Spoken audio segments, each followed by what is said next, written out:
Assalamualaikum warahmatullahi wabarakatuh. Kembali lagi di pelajaran ekonomi bersama saya Elita Sariwisanti. Hari ini kita akan melanjutkan materi sebelumnya, yaitu masalah ekonomi dalam sistem ekonomi. Hari ini kita akan bahas materi selanjutnya, yaitu peran pelaku ekonomi dalam kegiatan ekonomi. Yuk kita simak materinya.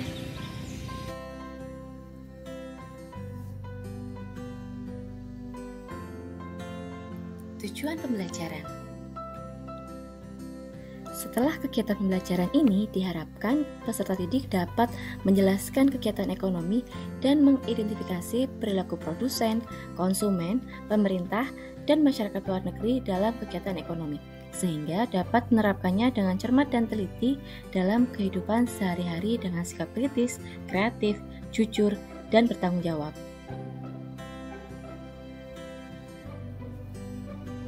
Materi pembelajaran pada hari ini adalah peran pelaku ekonomi dalam kegiatan ekonomi dan diagram interaksi antar pelaku ekonomi. Mari kita ingat kembali apa saja yang termasuk ke dalam kegiatan ekonomi.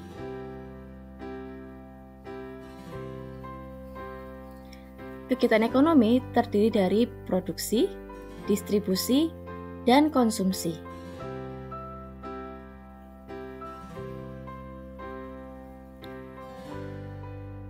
Pelaku ekonomi. Pelaku ekonomi adalah pihak-pihak yang terlibat dalam keberjalanan kegiatan ekonomi.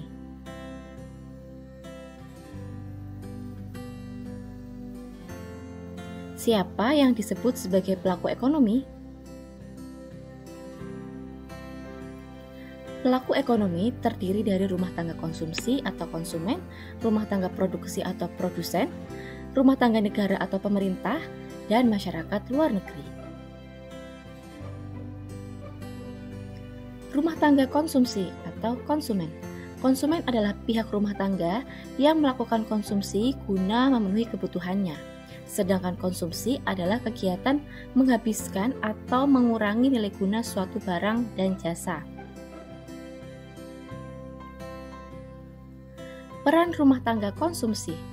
Yang pertama, sebagai konsumen. Yang kedua, sebagai pemilik faktor produksi, yaitu sumber daya alam, tenaga kerja, modal, dan kewirausahaan. Yang ketiga, sebagai penerima imbalan atas faktor produksi. Sumber daya alam, balas jasanya atau imbalannya adalah rent, tenaga kerja, imbalannya adalah wage atau upah, modal, imbalannya adalah interest atau bunga modal, dan kewirausahaan imbalannya adalah profit atau laba.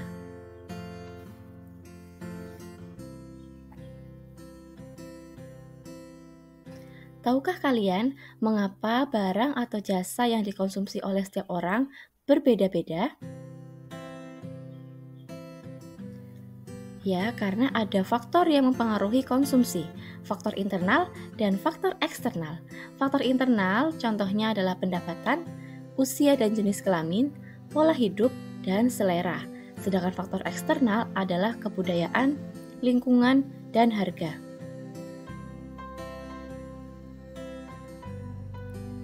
Teori perilaku konsumen. Seorang ahli ekonomi Jerman bernama Hermann Heinrich Gossen membuat suatu kesimpulan bahwa jika pemuas terhadap suatu benda berlangsung terus-menerus, kenikmatan yang mula-mula mencapai kepuasan tertinggi, namun makin lama makin turun sampai akhirnya mencapai titik nol. Konsep tersebut dikategorikan sebagai teori nilai subjektif. Melalui teori itu, Gossen mempelajari cara pemuasan kebutuhan manusia yang dikemukakan dalam hukum Gossen 1 dan hukum Gossen 2. Bunyi hukum Gossen 1. Hukum Gossen 1 menyatakan bahwa pemenuhan kebutuhan atas suatu jenis barang secara terus-menerus akan menurunkan tingkat kepuasannya. Hukum Gossen 1 berlaku dengan syarat benda yang dikonsumsi satu dan sejenis,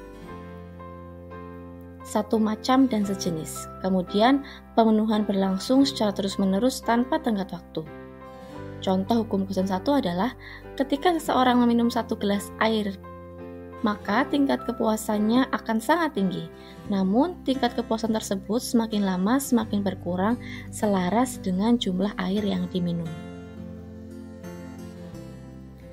Bunyi hukum Gosen II. Hukum Gosen II menyatakan bahwa manusia akan berusaha untuk memenuhi berbagai macam kebutuhannya sampai pada tingkat intensitas yang sama.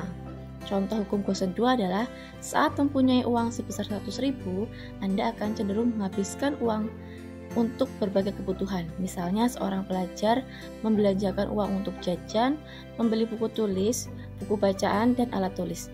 Hal ini menunjukkan bahwa orang yang melakukan pemenuhan kebutuhan akan memperhatikan berbagai macam kebutuhan lainnya dan berusaha mencapai kepuasan yang mendekati sama dari berbagai macam kebutuhan tersebut.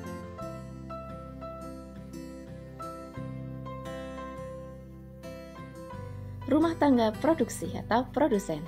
Produsen adalah pihak rumah tangga ekonomi yang melakukan kegiatan produksi guna memenuhi kebutuhan masyarakat luas. Produksi sebagai kegiatan ekonomi. Produksi adalah setiap usaha manusia untuk menciptakan atau menambah nilai guna suatu barang atau jasa untuk memenuhi kebutuhan manusia. Produksi terdiri dari input atau segala sesuatu yang akan diolah. Kemudian proses merupakan kegiatan yang mengubah atau mengolah input, dan output adalah hasil dari proses pengolahan, bisa berupa barang atau jasa. Peran rumah tangga produksi. Yang pertama, sebagai produsen, menghasilkan barang dan jasa yang dibutuhkan untuk masyarakat luas. Kemudian sebagai pengguna faktor produksi yang biasanya didapatkan dari rumah tangga konsumsi.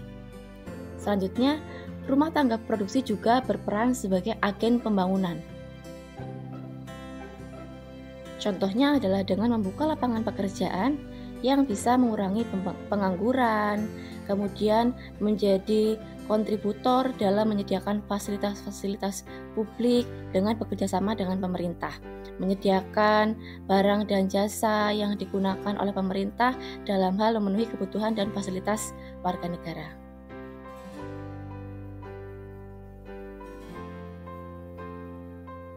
Faktor-faktor produksi. Tentunya, dalam mencapai tujuan, kegiatan produksi membutuhkan faktor-faktor produksi untuk menghasilkan produk baik barang atau jasa.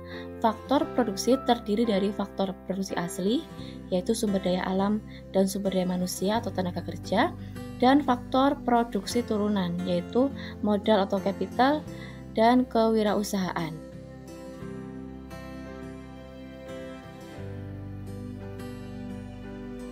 Proses produksi. Proses produksi adalah suatu kegiatan yang dilakukan melalui tahapan-tahapan tertentu untuk menghasilkan atau menambah manfaat barang dan jasa. Ada dua macam proses produksi, yaitu continuous process dan intermittent process. Continuous process adalah proses produksi yang terus-menerus. Alurnya sudah terstandar dan dalam pembuatan produk dari barang mentah menjadi barang jadi itu tidak boleh terputus-putus atau harus berlangsung terus-menerus. Contohnya kalau kita melihat pabrik pembuatan makanan kemasan atau minuman kemasan atau ice cream atau produk pabrikan lainnya, di sana sudah ada mesin produksi yang mengatur urutan pembuatan produk yang tidak boleh dirubah-rubah. Jadi ada standar khusus untuk membuat alur pembuatan produk. Yang kedua, ada intermittent process atau proses yang berselingan dan terputus-putus. Nah, di sini produsen bisa membuat produk secara terputus-putus, maksudnya adalah prosesnya tidak harus langsung terus-menerus, tapi bisa dilakukan secara berselingan. Contoh ketika pembuat mebel ingin membuat kursi, dalam proses membuat kursi, pembuatan kaki kursi, pembuatan dudukan kursi, pembuatan lengan kursi bisa dilakukan secara terpisah, akan tetapi nantinya akan tetap disatukan atau dirakit menjadi sebuah kursi jadi. Jadi prosesnya itu tidak harus berurutan membuat yang mana terlebih dahulu. Fungsi produksi. Apakah yang dimaksud dengan fungsi produksi? Amatilah bahwa dalam kegiatan produksi menyangkut dua persoalan yang mempunyai hubungan fungsional atau saling mempengaruhi, yaitu berapa output yang harus diproduksi dan berapa faktor produksi yang dipergunakan. Secara matematis, fungsi produksi dirumuskan sebagai berikut. Q sama dengan F C L R T. Q adalah kuantitas produksi, F adalah simbol fungsi, C adalah capital, L adalah labor atau tenaga kerja, R adalah resources atau sumber daya alam, dan T adalah teknologi dan kewirausahaan. Contohnya sebagai berikut, ketika memproduksi sebuah sepatu, inputnya adalah kulit, lem, mesin, kain, dan tenaga kerja, dan outputnya adalah sebuah sepatu jadi, yang siap pakai. Selanjutnya kita masuk ke hukum hasil yang semakin menurun atau semakin berkurang, atau yang disebut dengan the law of diminishing return. David Ricardo menyatakan bahwa penambahan faktor produksi tidak selalu dapat memberikan hasil yang sebanding, seperti yang digambarkan dalam hukum hasil yang semakin berkurang atau the law of diminishing return, yang berbunyi dengan satu teknik tertentu, maka mulai titik tertentu penambahan faktor produksi tidak lagi memberikan penambahan hasil produksi yang sebanding. Atau dengan kata lain, tambahan hasil yang lama-lama akan semakin menurun meskipun faktor produksi terus bertambah. Kita pelajari melalui tabel ini. Pada jumlah pekerja satu orang, total produk yang dihasilkan adalah 10 unit. Dan produksi marginalnya adalah 10. Kemudian ketika ditambah satu pekerja lagi, sehingga berjumlah 2 orang, total produk yang dihasilkan adalah 21 unit. Dan produksi marginalnya adalah 11, yaitu pengurangan dari 21 dikurangi 10 pada total produk sebelumnya. Selanjutnya, ketika pekerja ditambah lagi menjadi 3 orang, total produk yang dihasilkan adalah 34 dan produksi marginalnya adalah 13. Nah, hal ini menunjukkan bahwa produksi marginal masih terus mengalami kenaikan dari 10 menjadi 11 dan menjadi 13. Berarti pada jumlah pekerja 1, 2, dan 3 belum mengalami the law of diminishing return. Tapi coba kita perhatikan lagi ketika pekerja ditambah menjadi 4 pekerja. Total produk yang dihasilkan adalah 42 unit dan produksi marginalnya adalah 8. Nah, di sini produksi marginal sudah mengalami penurunan. Disinilah dimulainya the law of diminishing return, di mana tambahan faktor produksi yaitu pekerja tidak menunjukkan adanya penambahan produksi marginal. Malah justru semakin menurun dan nantinya akan mencapai titik 0.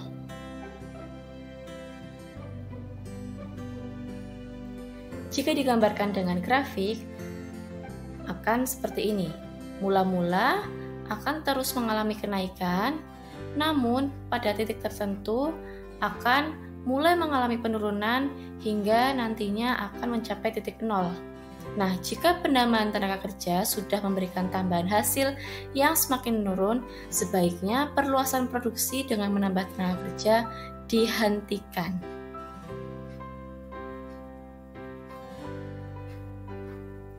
Faktor produksi dengan 2 input variabel.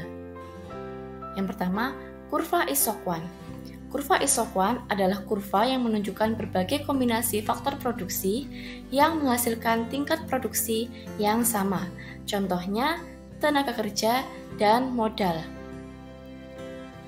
Di kurva ini, di titik A, B, dan C mungkin menunjukkan kombinasi yang berbeda-beda, akan tetapi pada garis kurva ini menunjukkan tingkat produksi yang sama dengan kombinasi penggunaan faktor produksi yang berbeda. Ciri-ciri isokuan: mempunyai kemiringan negatif. Semakin ke kanan, kedudukan isokuan menunjukkan semakin tinggi jumlah output. Isokuan tidak berpotongan dengan isokuan yang lainnya. Isokuan cembung ke titik origin. Isokuan yang lebih tinggi menunjukkan output yang lebih besar dan sebaliknya.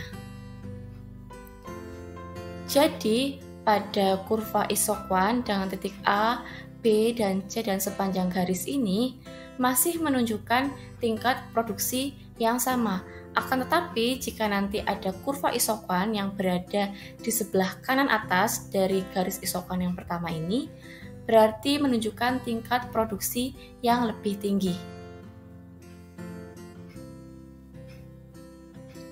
Yang kedua, kurva isokos. Kurva isokos adalah kurva yang menunjukkan berbagai kombinasi antara dua input yang berbeda yang dapat dibeli oleh produsen pada tingkat biaya yang sama. Di sini kita perhatikan titik A, B, dan C pada garis anggaran yang disebut dengan kurva isokos menunjukkan kombinasi dua faktor produksi yang berbeda yang dapat dibeli oleh produsen pada tingkat biaya yang sama. Jika kurva isokuan bersinggungan dengan kurva isokos, maka akan terjadi keseimbangan produsen. Titik singgung kurva isokuan dengan kurva isokos disebut least cost combination atau kombinasi biaya yang terendah. Bidang dan tahapan produksi.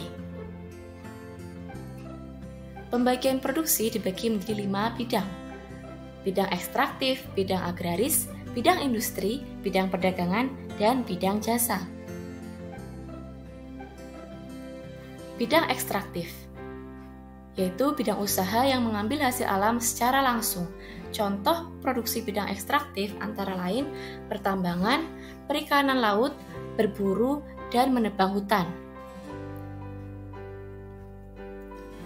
Pembagian produksi bidang agraris,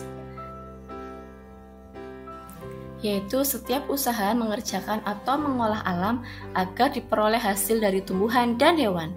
Contoh produksi bidang agraris antara lain pertanian, perkebunan, perikanan darat, dan peternakan.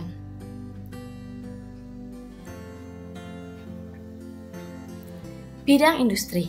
Bidang industri artinya setiap usaha mengolah dari bahan mentah menjadi barang jadi. Contohnya produksi bidang industri antara lain perakitan, pertekstilan, ukir-ukiran, kerajinan, produksi makanan kemasan, minuman kemasan, produksi skincare, kosmetik, dan lain-lain.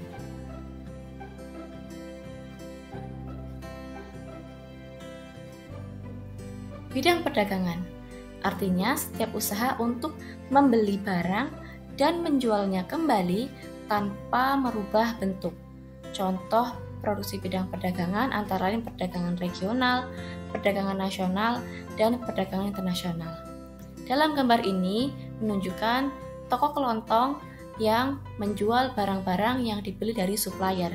Ini adalah salah satu contoh perdagangan regional.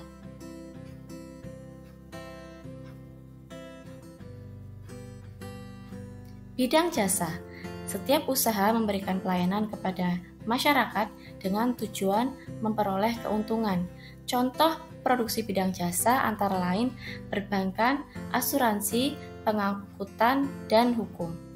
Seperti yang kita lihat pada contoh gambar adalah jasa pengiriman yang saat ini banyak kita gunakan karena semakin banyaknya e-commerce dan marketplace yang menyediakan banyak kebutuhan masyarakat yang dapat dibeli secara online.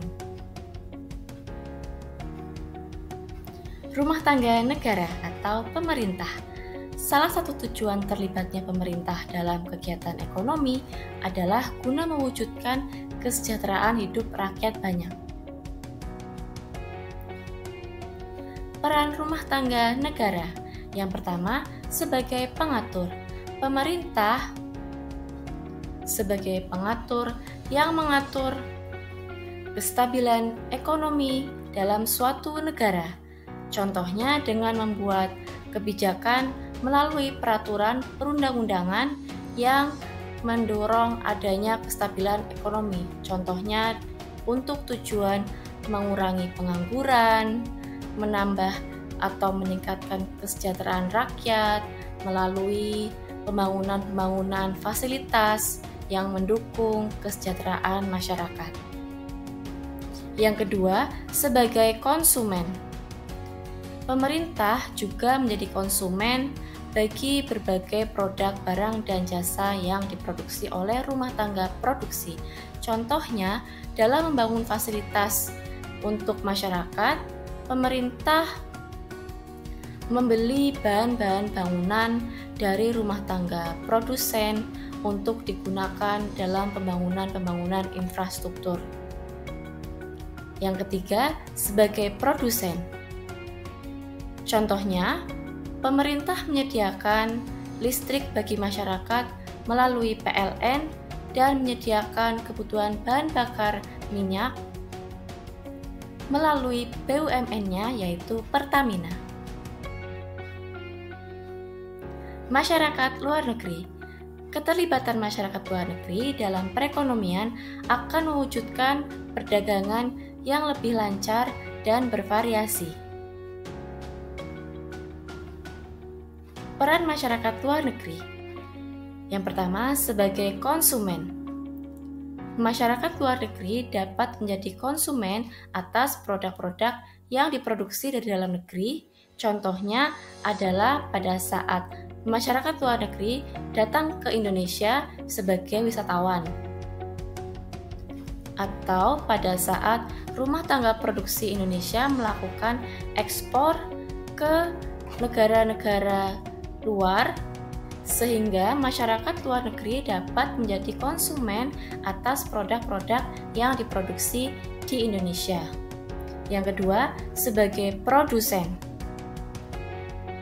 yaitu ketika masyarakat Indonesia melakukan impor berbagai produk yang diproduksi di luar negeri. Peran selanjutnya adalah sebagai investor dan sebagai tenaga kerja. Diagram interaksi antar pelaku ekonomi atau circular flow diagram.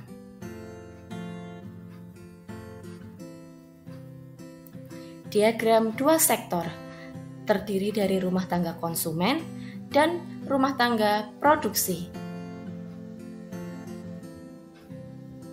Rumah tangga konsumsi menyediakan faktor-faktor produksi yang kemudian menuju pasar input, yaitu pasar di mana diperjualbelikan faktor-faktor produksi seperti sumber daya alam, tenaga kerja, modal, dan kewirausahaan. Faktor produksi tersebut kemudian dibeli oleh rumah tangga produksi dan diolah oleh rumah tangga produksi.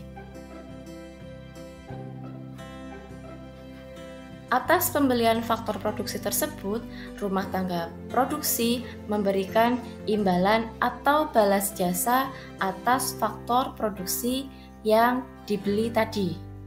Kemudian, imbalan atau balas jasa tersebut menjadi pendapatan bagi rumah tangga konsumsi.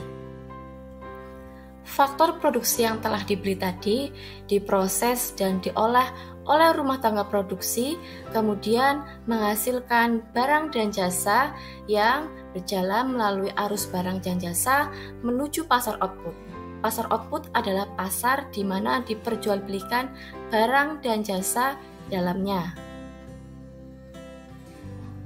Di pasar output, barang dan jasa yang dijual oleh rumah tangga produksi kemudian dibeli oleh rumah tangga konsumsi melalui pembelanjaan, sehingga rumah tangga produksi mendapatkan pendapatan atas barang dan jasa yang dibeli oleh rumah tangga konsumsi.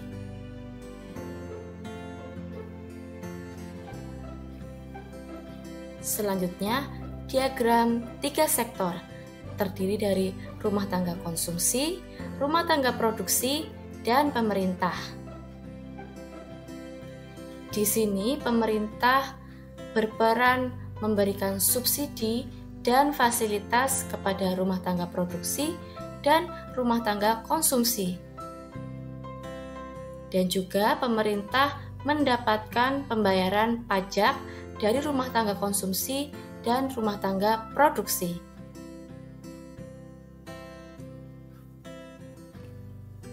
Diagram 4 sektor terdiri dari rumah tangga konsumsi, rumah tangga produksi, pemerintah, dan masyarakat luar negeri. Rumah tangga produksi melakukan ekspor dan produk-produknya kemudian bisa dikonsumsi oleh masyarakat luar negeri. Di sisi lain, masyarakat luar negeri pun di sini memproduksi barang dan jasa yang kemudian dapat dinikmati oleh rumah tangga konsumsi jika rumah tangga konsumsi melakukan adanya impor. Ya, itu tadi penjelasan circular flow diagram 2 sektor, 3 sektor, dan 4 sektor.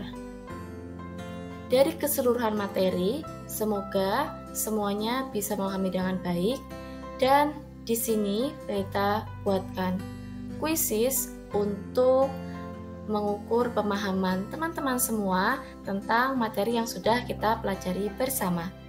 Silahkan cek link di deskripsi untuk mengerjakan kuisisnya ya. Nah, itu tadi materi kita tentang peran pelaku ekonomi dalam kegiatan ekonomi. Sekarang kita lebih tahu ya, apa saja peran pelaku ekonomi dalam kegiatan ekonomi. Semoga materinya bermanfaat dan ketemu lagi di materi ekonomi selanjutnya. Terima kasih. Wassalamualaikum warahmatullahi wabarakatuh.